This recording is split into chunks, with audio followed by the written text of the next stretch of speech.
So yung pagpapalit nila ng speaker dyan ay para lang yan masabi ng mga tao na meron silang ginawa sa House of Representatives sa reklamo at sa galit ng mga tao. Pero ang totoo niyan ay sila lang din yan. Grupo lang din yan ni Martin Romualdez, ni Sandro Marcos, and of course, syempre, papunta na rin yan kay BBM. Ngayon, VP, pinalitan na si House Speaker Romualdez ni new House Speaker Faustino D. May mensahe ka ba sa kanya or advice sa kanya para hindi na mahuli itong mga nangyayari ngayon? Wala akong mensahe kay Congressman D. Meron lang akong i-share, gusto na ibahagi sa mga kababayan natin.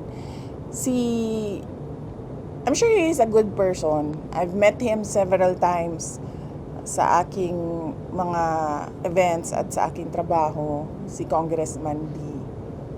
Si Congressman D ay congressman ng Isabela Province. Ano bang tawag dyan?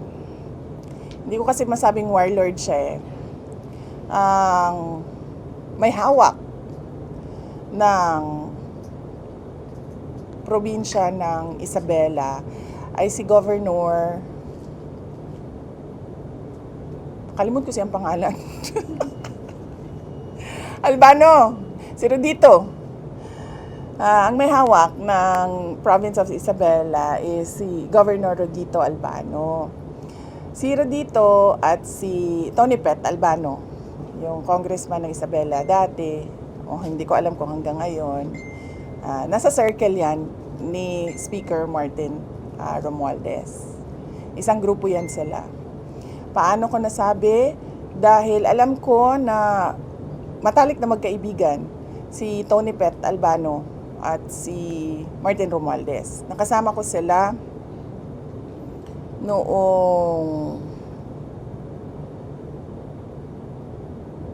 hindi ko na rin maalala kung anong taon yon, pero sa kasal ng anak ng isang senador, nakasama ko sila at doon ko nalaman na matalik sila na magkaibigan. Sa kampanya, pagkatapos ng kampanya, nung nanalo na at nagtrabaho na, nakita ko na kasama na rin nila sa grupo nila si Governor Rodito Albano.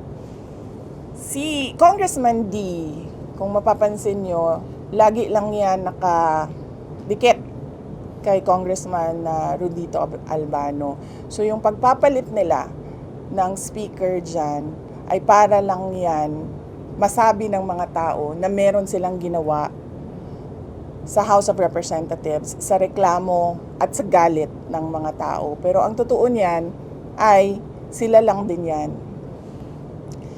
Grupo lang din yan ni Martin Romualdez, ni Sandro Marcos, and of course, syempre, papunta na rin yan kay BBM. So sila lang din yon, sila lang din yan at sila lang din nag-usap kung ano ang gagawin nila at sila lang din ang nagplano kung anong gagawin nila sa 2026 budget, because this is all about, number one, the presidential elections of 2028 and the budget of 2026. Kasi inubos naman na nila yung 2025, di ba? So 2026 na pinag-uusapan dito. Last na. VP, kahapon pumunta ka sa Senado at